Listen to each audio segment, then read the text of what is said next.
All right, so thank you everybody for joining us. Very excited for our very first full day summit. Talent pipeline and population recovery strategies is the topic for today. We have a great lineup, a great day for you.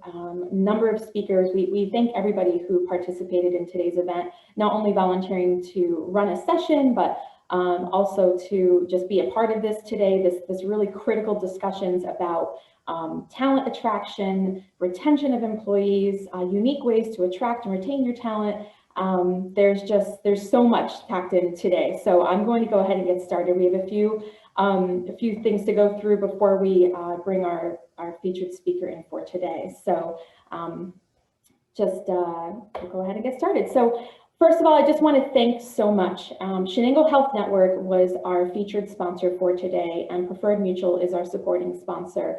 And I just would really like to thank both of these wonderful, wonderful organizations for investing in today's program. This is such a critical topic that we have to talk about. It's so important to the future of Chenango County, and that they both felt it was strong enough to be able to support today's event, which is why we were able to offer today's event complimentary.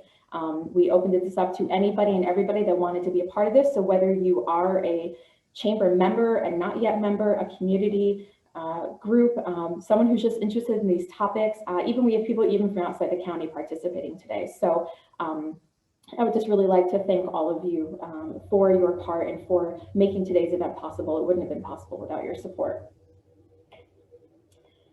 Real quick summary about today's agenda. So when you got the agenda sent to you last night, you saw it was a pretty packed day. So with that, obviously right now we have our opening session and we'll have a featured speaker coming on here shortly. We have a number of concurrent sessions. So what's going to happen on your agenda, just so you know, the next session after this begins at 9:30 and it's 1 hour. You have two options. We have the Breaking the Broadband Barrier conversation, and then we have upskilling the incumbent manufacturing workforce using online and hands-on training. So you have two options there. Unfortunately, it's going to be difficult to bounce back and forth between the two, but we are recording all of the sessions today. So if there's something you wanted to see that you couldn't, don't worry that you're missing something. We'll get everything recorded and we'll be sure to send that out to everybody after. After breakout block 1, I'm going to mess that up today, we have breakout block 2. Those two concurrent sessions include childcare as a barrier to employment and also career pathways and counseling for employee retention. After that, we have one more general session. We'll bring you all back together at 11:30 for a 30-minute session with Chenango Health Network, and they'll be talking about workplace wellness. After that, we hope you will have a little bit of time to grab some lunch, and we encourage you to utilize some of your local businesses throughout the county that make this area so wonderful. I know we have lunch ordered that's coming in, so remember to support local and take some time for yourself for lunch. Coming back after lunch at 12:30, we have another group of concurrent sessions. So attracting and retaining employees through transportation. Rural Health Network is going to be doing that session. And then the future candidate and talent sourcing beyond the pandemic. This is a really interesting topic. Preferred Mutual Insurance Company is going to have that. Again, at 1:30, we'll come back, everybody back together for some general sessions to round out the afternoon. Really excited about the student panel discussion happening at 1:30, removing roadblocks to employment. And it's going to be featuring students from DCMO BOCES. Perry Dewey is going to be leading that session. And then our closing session for the day is one of the big topics that we're talking about all day is attracting the right people and getting them to stay. And that is being done by Kendall Drexler from Hospice and Palliative Care of Chenango County. After her, I'll just come back on and just say a few brief remarks, and then we will let you go. So it's, like I said, it's a busy, packed day. We're going to do our best to try to keep on schedule. Just a reminder that every session has a unique link. So when we're done with the opening session today, go back to your agenda, pick the topic you want to do next and jump to that link. The only time we're not changing links is at the end of the day. So right after the closing session, I'll just come back on and say a few closing remarks. And then we'll let you go and we'll all, just drop after such a busy day. I know not all of you can attend all the sessions today. I appreciate you being on right now. Come to the ones you can come to. Again, we'll be recording everything throughout the day, and we'll make sure it's available for everybody later. Just want to go over a few things that we've been working on here at Commerce Shenango. Up at the top is just a quick list of just a few things that we do here. So Commerce Shenango is a pretty busy organization here. We are, of course, the Chamber of Commerce. We are the economic development agency for the county. We work hand in hand with the county on economic development priorities. We have a foundation. We are the tourism agent for the county. And a lot of the work that we do has to do with advocacy, if I could say that word today. So a couple updates. I'm not going to spend a ton of time here because I know we all want to get to our sponsor and then our featured speaker for today. Just a few of the things we've been working on. So a couple of the higher things that you may be aware about is the HEROES Act. I did a piece on this a couple weeks ago in the column that I write in the Evening Sun. We talked about the advocacy work that we've been doing about the HEROES Act. I am happy to report that just yesterday I was sent an update, and many of our chapter amendments were taken into account. Very pleased to hear that. We, with the help of NFIB, we worked really hard to advocate for this for our businesses. There was a lot of packed into this. I'm not going to get into too much detail about it now. If you have any questions, please reach out to me. I did want to just go over some of the chapter amendments that we were able to advocate and get for our business community. So one of those is amending the definition of worksite to limit the term to locations over which an employer has an ability to exercise control. It requires the Commission of Labor to create a model airborne infectious disease exposure prevention standard for each industry representing a significant portion of the workforce or with unique characteristics requiring district standards. We also eliminated liquidated, I have not had enough coffee, eliminate liquidated damages for civil action for relief and add a 6-month statute of limitations for such actions. That was a big one. It also allows the courts to award costs and attorney fees to employers if a civil action for relief or retaliation is found to be frivolous. So that, you know, if somebody does file a complaint or a judgment about this and it turns out it was unfounded, the business owner will be able to go back to the person who filed to get some of that relief. It also provides an exemption for employers that have an existing workplace safety committee that meets the minimum requirements of the law. There's a bunch more that has to do with that. I know many of you reached out to me about this, so feel free to reach out later. We are going to have something, hopefully either in the memo or we'll do a separate email about this. Because I know a lot of you are really concerned about the HEROES Act. So that is something that we've been working on here. Advocacy is a big part of how I spend a lot of my day. We're also just starting to do some work and some research on the carbon tax. So this, this is something that a member had reached out to me about. They were very concerned about this bill that seemed to be, being talked about and moving forward without too much fanfare. There's a lot sort of packed into this, but I do want to let you know that that is on our in our sites. We are working on that. In speaking with our partners at NFIB, it doesn't look like anything is happening this session with this, although you never know, so I don't want to say never. But we are starting to work on that. I've made our colleagues aware at the state that this is something our businesses are very concerned with, and we'll be having more information on that soon. Anything that is a concern of you as one of our businesses is a concern for us. So this is a great example of a member saying, you know what, this is a problem for me, and here's some information, here's some background. We did some research, reached out to our colleagues, and we're starting to move forward on that. So if there's anything that's affecting your business that affects all of us, please let me know, and we'll get to work on that. We're also continuing our work with COVID recovery. It's great because a year ago we were in COVID craziness, I guess you could say, and now we've come through that. Things are reopening again. We're on the vaccine path. Our office is still very closely involved with the control room and with our partners at the state and with the county, talking about recovery plans, business recovery, and really trying to promote vaccination. Get the vaccines to employers, to people. We have great partners here at the county and also at UHS Chenango Memorial Hospital. They've been bringing vaccine clinics into businesses. So it's a joint effort, and everything that we can do to help promote the education and the facts behind vaccinations is going to be very important for the future of Chenango County. On the economic development front, I'm not going to spend too much time on this. Some of these things we're going to be talking about today. Of course, broadband is something that we've been working on here for almost a year now. One of our breakout sessions during the next concurrent is about broadband. Shane Butler and Jen Gregory are going to be leading that discussion, and you can hear the latest about what we've been doing about that. We're doing some work on opportunity zones. So Chenango County has one opportunity zone, and it's a pretty big census tract area in downtown Norwich.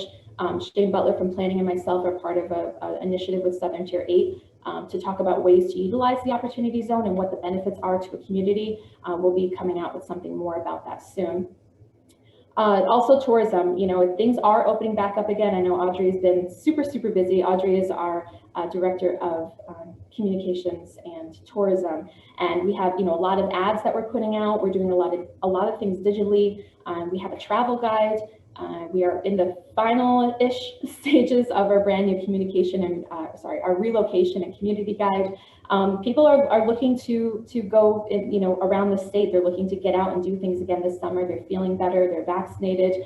There's a brand new initiative called Roam the Empire, hashtag Roam the Empire.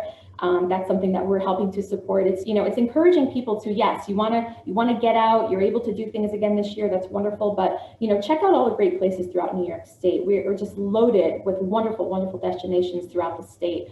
So before you're, taking off down south or out west or whatever, check out your own state and maybe take an opportunity to see a part of the state that you haven't before. Really would help our businesses and our tourism and travel industry that really suffered last year. So when you do so, you're roaming the empire, and I think as New Yorkers, we all should know what's in our backyard. Quick update about Leadership Shenango. We've started to get a lot of questions. We normally have a Leadership Shenango class that graduates every 2 years. So 2022 will be the next graduating class. We have a brand new facilitator for that. Melissa Stagnero is taking up the helm. We just had a meeting about this last week. We are moving forward with Leadership Shenango. We're going to have a few changes this year, one of which we're not going to actually start the class until 2022. So likely early January late January, early February, we'll have the beginning of the class, which means we'll start recruiting for leadership this fall. So many of our businesses who send people to this program, you support them, you pay for them to participate. We want to make sure that you know that we are doing Leadership Shenango. You'll start to see something from us about that probably in the fall. We're going to do a save the date soon to let people on a broader area know that we are still having the program. It's just going to look a little different this year. So if you want to start thinking about people in your organization that would be a great fit for this, please let me know, and we'll have more about that soon. We've been doing a lot with member outreach. Mary and I, Mary is our director of membership and programming. We just spent a day in Afton last week visiting some of our members, going to some not yet members, giving away some gifts. We're going to be doing a lot more of this in the future, trying to get to all parts of our county and check in on our members now that it's safe and comfortable to do so again. So watch out, we'll be in your community soon. Programs are back up and running, and in a little bit I'll talk to you about some of the upcoming events that we're having. Of course, looking for professional development opportunities. We've done a lot of things virtually. Everyone's done things virtually. Today is virtual, but we are going to be looking to have some of those events in person again coming soon. And some of them will be offered hybrid because we know not everybody is comfortable yet being in a group setting. So more about that to come. We have some wonderful business resources on our website. So Joanna Cacciola is our economic development assistant, and she has done a fabulous job putting together some resources and information if you're looking to start a business. So if you go to our website and to our economic development page, you'll see some wonderful resources about how to start a business, what needs to go into a business plan. Joanna has been talking to a lot of people. It's been exciting to see how many people have actually been interested in starting a business. Her office has been very busy. So thank you to her for all of her work, and that's something that we've been spending a lot of time on as well.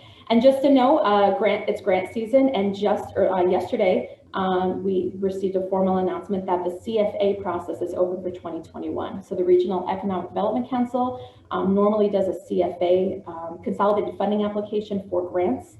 They did not do it last year, but they are doing it this year. I know many of you would be interested to know that. So I just wanted to tell you that. So we've just been a little busy, not too much. There's always something new going on here. It's never the same day twice, but we love what we do, and we want to support the county. So thank you for all of your support and helping us. I just want to mention two of our upcoming events. Coming up in June, this is our first in-person event. I'm very, very excited about this. It's the gala. This is going to be it's a celebration of Commerce Chenango. It's going to be our annual dinner, a celebration of us. We're going to be giving away some of our awards. If you remember, we had some nominations a few weeks ago. We were asking for nominations about some of our awards, and we'll be giving away some of them at this event. So look for an invitation and more information on that soon. It's June 17th at the Canaswalk Country Club. And coming up in July, it's the return of our golf tournament. Yay, love golf. It's going to be at the Afton Golf Course on July 23rd. So we already have a presenting sponsor for that, MBT Insurance Agency. Thank you to them for supporting this event. I know people are very excited that this event is back, and we're happy to be bringing this to Afton this year. And as you may remember, when you did your membership renewals, we asked if you wanted to opt in to be a part of the Big Ten Club. We are so overwhelmed with the support that we received with this program. It was a way for you to, as a member, to give an extra 10% of your dues to help support some of our programs, gives us a little bit extra revenue that we could do something special for our members. This list is amazing. We didn't know if it would be 5 people or 20. This list, I think, is near 100 of people, businesses that have opted in to support us with a little bit extra this year. And we are just so thankful, so grateful for your continued support of Commerce Shenango. I think this really just shows how important we are to you. You please know that you're as important to us. And we just want to thank everybody who was a part of this program. All right, well, enough from me. All right, so first I want to thank our major sponsor for today's event. Again, Chenango Health Network. You know, they really came forward and helped us out in a huge way by being a major sponsor for this event. And I want to just give them a few minutes to speak. With us today, we have Lorraine. She is the executive director. She comes to Chenango Health Network with 30 years of experience in various health and human service organizations. Most recently, she served as the executive director of United Way of Delaware and Otsego counties, which is located in Oneonta. Ms. Lorraine earned a bachelor's degree in business administration from SUNY Poly in Utica. Together with her husband, Stephen, of Madison County Soil and Water Conservation District, she has raised 3 children in Hamilton, where they continue to live. Kim is excited to share her experience in grant writing, executive leadership, and health and human service programming with the amazing staff and board of Chenango Health Network. So Kim, would you like to just say a few words? Sure, absolutely. Thank you, Carrie. We were very fortunate here at Chenango Health Network to receive a small professional development grant from the State Office of Rural Health that allowed us to sponsor this event. It came through just at the same time as Carrie was putting out information for this event, and everything fell into place, so I'm so pleased. I was able to start at Chenango Health Network the day before the world shut down in March of 2020. So I have had to meet everyone that I've met virtually, and I am including my own staff. I'm very proud to say that Chenango Health Network was able to continue to provide all of our services to the community throughout the pandemic. Our staff got creative. We were able to get Zoom for healthcare and do phone enrollments. So just wanted to share quickly some of the services that are available to our local businesses and to individuals who work for you guys. All of our services are confidential and free. We can meet people in person now by appointment if they're unable to meet via Zoom or unable to meet over the telephone. You can call 607-337-4128 to get more information about any of these programs. We have an insurance navigator who was extremely busy, as you can imagine, throughout the pandemic with layoffs happening and people all of a sudden needing health insurance. She can help people get signed up through New York State Marketplace. Once people are signed up for insurance, we also have a community health navigator. This is a pretty unknown service. This is somebody who can help if you are struggling with your health insurance, struggling to find a doctor, struggling to get permission for a certain medication or to see a specialist. She can basically help with anything other than health insurance. That's our community health navigator. Part of her program also supports our prescription assistance program. Half of that program is for long-term assistance. I don't know if anyone has ever received a prescription for the doctor and had some sticker shock when they went to go get it filled, and you're looking at a $200, $300, $400, $500 bill for your prescription. That can be really tough, and it's difficult to decide if you're going to get that prescription and cough up the money or try to find an alternative and not get the prescription. We have our community health worker works with the pharmaceutical companies to help people sign up for discount, if not free, prescriptions. Every pharmaceutical company is different. So if you have an employee that comes across this struggle or you come across this struggle, the best thing to do is call our community health advocates at Chenango Health Network. The other half of our prescription program, which we're super excited about, is supported by United Way, and that is for short-term prescription assistance. If you have a one-time, very expensive antibiotic or something like that, or if somebody is trying to enroll in the long-term assistance program and just needs that first month until they get accepted. It's a fantastic program. We also have financial assistance that is also sponsored by Chenango United Way. That is financial assistance for cancer patients, breast cancer and other kinds of cancer now. If someone calls and there is something that their insurance won't cover, prosthetics, wigs, transportation to Syracuse, Buffalo, New York City, anything that is affected by their cancer diagnosis that we can help them financially is definitely something to have someone call and explore. Our newest program is called RCORP, and that is the Rural Community Opioid Response Program. We're a small partner with a larger regional coalition that is out of Ithaca, New York, and we have a community health worker that will help someone exiting the prison system, exiting a rehab facility, or just living with, struggling with substance use disorder in our community. She can help make referrals, help come up with transportation to medicated assistance therapy. It's a very new program. And again, if you call 607-337-4128, we can help you with any and all of these programs. My last plug is at 11:30, Jamie Hagenbu, a lifetime resident of Norwich, New York, is going to be presenting on workplace wellness. If you've never heard Jamie present, I understand she is fantastic and I can't wait to hear her.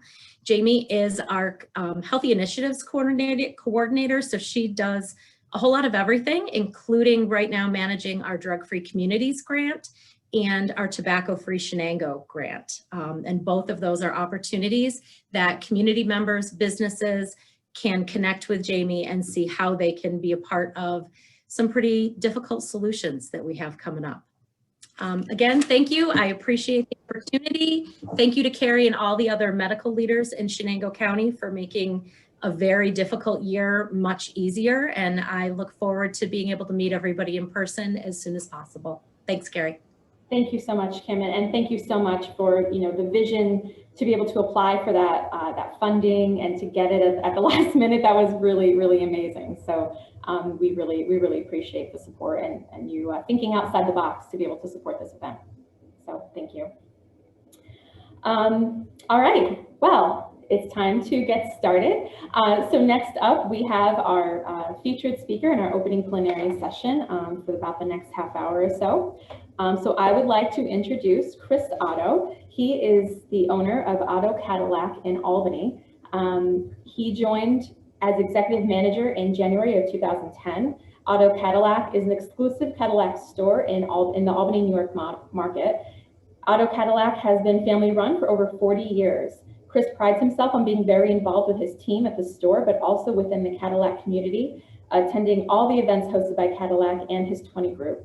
His goal is to provide the best customer service to his customers, also while growing the market share within the Albany market.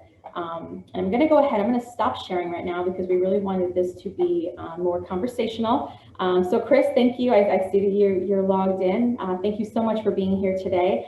We really wanted to hear from you. I was looking for someone to kind of kick off today's event to talk about what we're talking about right now. It's, it's workforce retention, it's COVID recovery, it's all wrapped up in the one. It's so important. I know you have a really wonderful, well, it started out so wonderful. You have a great story about how you really took your business last year, dealt with what was happening with COVID, you reimagined it, you found new ways to structure your staff. So I was hoping you could share some of that with us, and then we'll go from there. Sure. Thank you, Carrie. First of all, thank you for having me. Anytime a car guy is asked to get involved in something like this, I find it to be flattering. Usually people are running from us rather quickly, but I'm glad to be here, and hopefully some of the information we share can help some people as they apply it to their businesses and what they have going on. I think that the big thing that COVID has taught us in the car business is it actually has exaggerated and played a fast forward mode into the change that the business was slowly fighting going through, and that is becoming more of a consultant-based selling process as opposed to the old-fashioned come into the car dealership, we're going to chain you to the desk and put a gun to your head until you leave and buy the car. In today's world, with millennials becoming a huge part of our market and the technology advances that have been made with Zoom, like we're on right now, this type of stuff that we're doing right now has become more and more commonplace in the dealership as to how people are buying cars. So we have 3 people that just sit there and sit in front of a computer all day long and present product and present warranties and things of that nature in this format right here before we even meet the customer. So this whole process has really allowed us to press the fast forward button on a change that we were all fighting tooth and nail, being an old school car guy that I am from the old days. But at any rate, what Carrie's referring to is getting back to the big thing that we have learned is how inefficient we have been in the past. And what I mean by that is when we were shut down back in 2020, sitting there wondering what in the heck we're going to do until we were deemed essential and we slowly got back into the flow. We could only let a certain number of people into the dealership to work. And one of the things that we found, just to give you some average numbers, with a sales staff of 6 people in traditional times, Auto Cadillac would sell roughly 60 to 65 cars, new and used, somewhere in that nature. When we were forced to cut back and have it with the COVID process, it was myself, 1 sales manager, and 1 runner that would run around and get the cars for us. And the 3 of us sold 40 cars a month. So as I started going through this process and learning more and more about how to utilize technology and how to communicate outside of the building with people before they got there, we were able to come back into the fold and really take our numbers. As you've all seen in the press, the car business has been absolutely red hot since COVID let us back into the mix here. And we've been able to really downsize our staff, really improve our efficiencies, and our level of effectiveness with the customer has gone to an all-time high. The interaction's very high. Our customer satisfaction index is extraordinarily high. And I think it's just not because we're doing anything that's magical or sprinkling fairy dust on the situation. It's because of the continual communication that is intimate, like we're doing right now, and direct from the advocate at the store to the customer throughout the entire process, as opposed to coming into a car dealership and meeting a whole slew of different people and kind of being shuffled around or corralled around and not really being comfortable in your surroundings. It really has allowed us to get the customer much more comfortable with what's going on. And it's made the process and the transactions a lot easier. And like I said, our customer score index and our customer satisfaction is the highest that it's ever been in the 40-year existence of our business.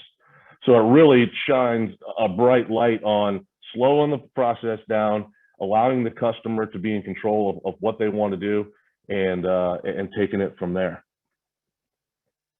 And Chris, can you share a little bit about how you've changed your staffing model? Because I thought that was really unique. You said there were some inefficiencies you found, and you were sharing with me some of the examples of how you utilize your staff now. Yeah, I mean, if you take a look at the traditional car dealership, no matter where you are, I call it the widget process. If there's a process in a department and it has 7 steps, traditionally there are 7 employees for that process. So what we've done is we've been able to go out and get people that can handle multitasking. We're blending all of those tasks together. And my mantra has always been, I want as few people as possible on my staff making as much money on an individual basis as they can, so that the morale is high and that everything is going in a positive direction. Whereas if you have it watered down and too many people, it just becomes more of a very mechanical feel. And so by downsizing it and having, the cream always rises to the top. When you challenge your employees to start taking on new responsibilities and new different assignments, the ones who are interested in growing and the ones who are doing the job are the ones who rise to the top. And we've been fortunate to have a group of people that have done that, and we've been quite successful with it. The real challenge in today's market, in today's world, as you see all over the press with most businesses, is recruiting new talent and getting new people in. If you start at the back of the house, with technicians are a dying breed. Right now, it's almost a crisis nationally in the car industry, with a lack of really good mechanical technicians, because in today's generation, with again, with all of this technology, most of the young people are not interested in going to a vocational school and getting under a hood and spinning a wrench. They're more interested in communicating with technology and being efficient like that. So the technicians is a real issue, and we're really trying to work through all of that. And there's a lot of things going on that the government's working on to try to incentivize people to get back into that vocation. On the production side, which would be service advisors, you know, when everyone loves coming in to get their car serviced at the dealership, and they see those people with the fangs coming in to see if you need new tires, new brakes, and all that stuff. Those people are again hard to find because the cars are being made much better these days, much less things. The things that break down these days has been reduced dramatically over the years. So the amount of income that someone can make in a traditional model is somewhat limited. So it's really become more of a prospecting opportunity with using the internet and using Zoom, communicating with all of our customers ahead of time proactively, and letting them know that they're coming in for an oil change. We'd like to ask them if they're interested in a couple of other options. And again, we find by doing all of this up front, it's much more successful. The days of running a good old recruiting ad in the newspaper and on monster.com and indeed.com and all of these services that everybody uses in our business, the response rate is very, very low right now. Again, I think that there's a perception of the industry to a lot of the younger folks that are out there, the millennials, if you will, on what you can do. And so what we have found to circumvent all of that is two things. The first thing is we have found that it's more of a consultant-based selling process right now. So we really have been able to go into the cell phone world, the Verizon stores, the AT&T stores, the T-Mobile stores, where those young people that have learned to be a consultant-based salesperson and walk you through all of those things that can go wrong with an iPhone or any of your cell phones. Those people are worth their weight in gold, and they're finding that there's more of an opportunity income-wise in the car business than there is with the cell phone business. So we've been very successful with having people migrate from that industry into the car business, and it's quite well, because that's the style of selling that's going on these days. It's not the old school kind of thing. It's people will just want to come in, have a few questions. We walk them through all of the options on the electronics, and if they like the young folks, they usually end up buying the car.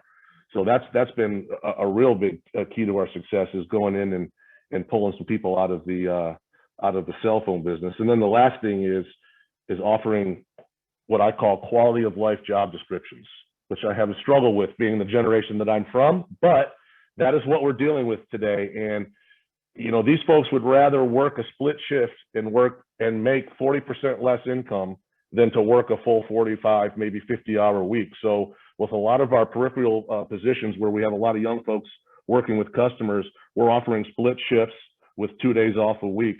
And our response on that has been overwhelming. It's unbelievable how these young folks, you could say to them, you could make X amount working 50 hours a week and make 60% of that working X amount less than that. And they all take the 60% because they want the 2 days off a week, and they want to be able to sleep in twice a week and want to be able to go and do personal things in the afternoon twice a week. So it's a little bit of a revolving door. It's a whole new challenge and a whole new process for our managers and how to manage their people, as opposed to just having the old beginning of the shift, maybe a team meeting, go throughout the day and then end the day and go from there. Now it's people come in, have a little bit of a meeting, and then half day we've got a whole, and then there's the whole people are late and people are, it brings up a whole new set of dynamic issues. But once the adjustment is made, and these young folks are happy with the environment that they're in, where they're working, they're incredibly effective. But man, if you don't make it comfortable for them and they don't feel like there's an opportunity for growth, and again, I have to come back to the quality of life statement. If they don't have the opportunity to live their life outside the boundaries of their job, they're just not interested. They'd rather sit at home and you know, play video games or whatever these folks do. So it's been quite a challenge, and we're still changing with the times, and we still have a lot of improvements to make, but it's a slow roll to success, and we're starting now to pick up some traction as we're moving forward. All that. That's the most I've talked in one time in many, many months. So I hope everybody got something out of that. No, it's a great lead into the conversations that we're having today. I mean, you guys are probably tired of hearing about my daughter. I talk about it all the time, but so it's my oldest is just home from college for the summer. She's had a solid job for 4 years. She's worked at a fast food restaurant. She's been there forever. She comes back, she works on college breaks.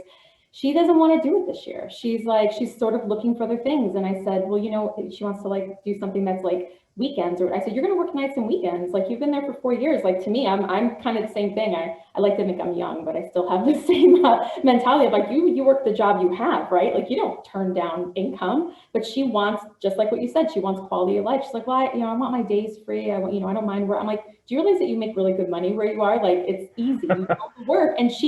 But she just wants what she wants, and quality of life is so important. And I think that's why talking to the next generation, and I'll do a little plug again for the session later with BOCES, with the students. That's why that is so important, because I think as business leaders and managers, we sometimes forget that those priorities shift, and what they want out of a quality job is not what we think. We think it's money, we think it's retirement, we think it's benefits. It's not always that. Sometimes it's flexible work schedule, it's being able to work remotely, it's maybe working a 4-day work week, or have altered hours. It's not what I'll put myself in the older category now. I'm like, no, we work 8 to 5. That's, you work the job you have, but it's definitely different, and we have to be able to move with that. It's a completely different perspective. If you go back, I'm not going to tell you how old I am because I'll date myself, but if you go back to my early professional days out of college, back in the 90s, late 80s and 90s, if an opportunity came in front of me and they said, if you do X, Y, and Z, you can earn $100,000 a year. I mean, we sunk our teeth into that opportunity as quickly and as hard as we could back in today's world.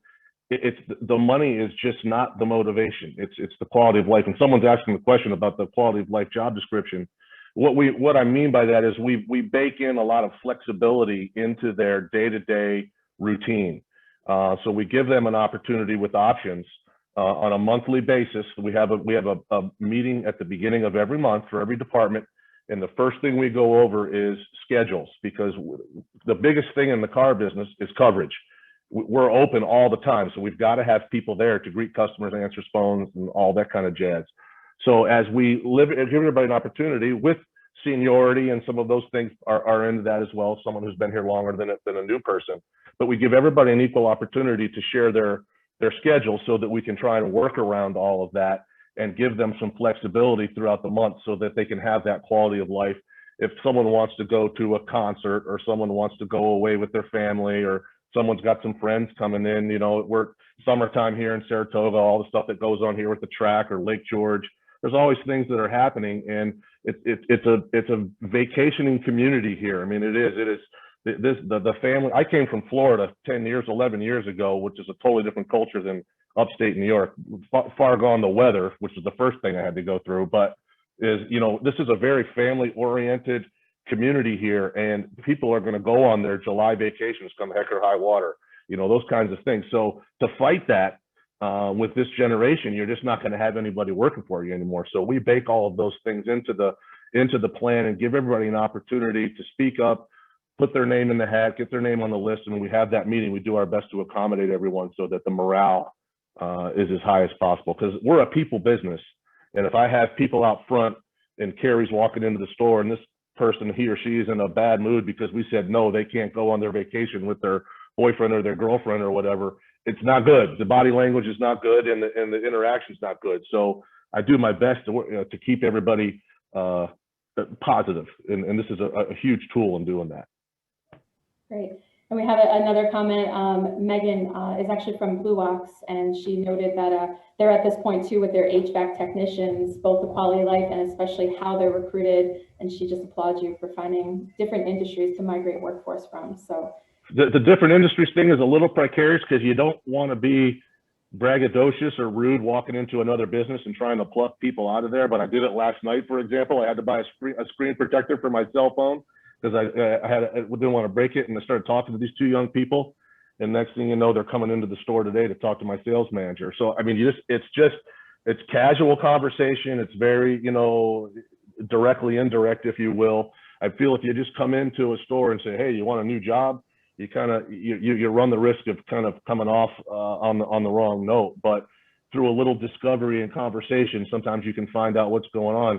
And these outfits like T-Mobile, for example, where I was, I mean, they had tons of people on the staff. So these people are always moving through there, and the training that they're getting at the entry level from a sales perspective in the customer service perspective is quite good. So a lot of the basic fundamental skill sets are in place with these people, and it's just a matter of putting them into your industry and getting them to learn the language and the things that go on that are different. I feel like we could talk to you all day about this. It's really interesting, and to look at it from your perspective. I want to just give a few minutes. I want to give people time before the next session to rest a couple minutes. But does anybody have a question? And feel free to go ahead and unmute yourself with your mic. And if you want to ask a question or put it in the chat, we have Chris for just a few more minutes.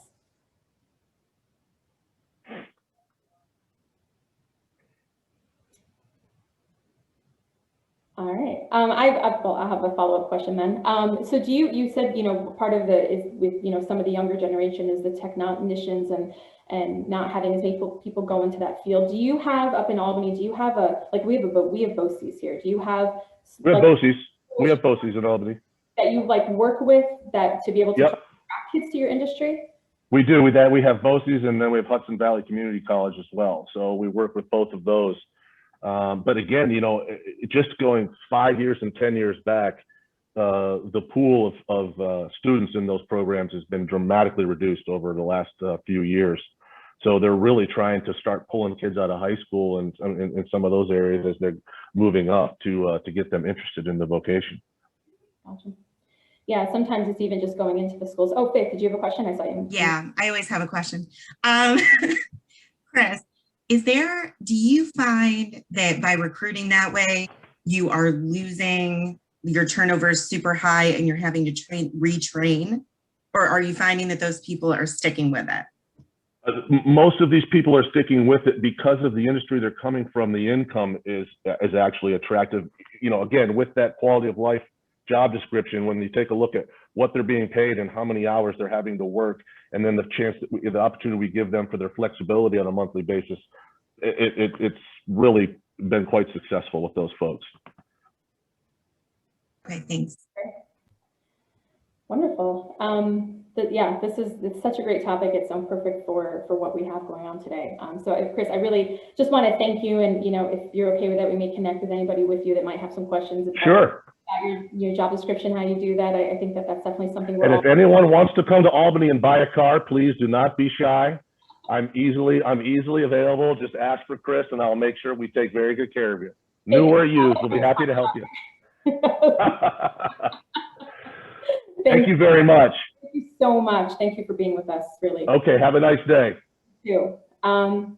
So we're going to go ahead and just finish. I just want to do a quick reminder about the rest of the day, and we'll give you hopefully 5 minutes or so to go get some more coffee. I know I need some. So these are the rest of the morning sessions. Again, the next coming up block, it starts at 9:30. You have two options there. We have another breakout block at 10:30, and then we'll come back together at 11:30, and then you'll have lunch. So if you have any questions, please reach out. You should have the agenda in your email with all the links. Contact our office if you have any questions or any issues. And I guess that's all I had. So thank you, everybody. I'll stay on for just a couple minutes in case anyone has a question, but this session will end and it'll be a brand new link for the next one. So thank you for joining us.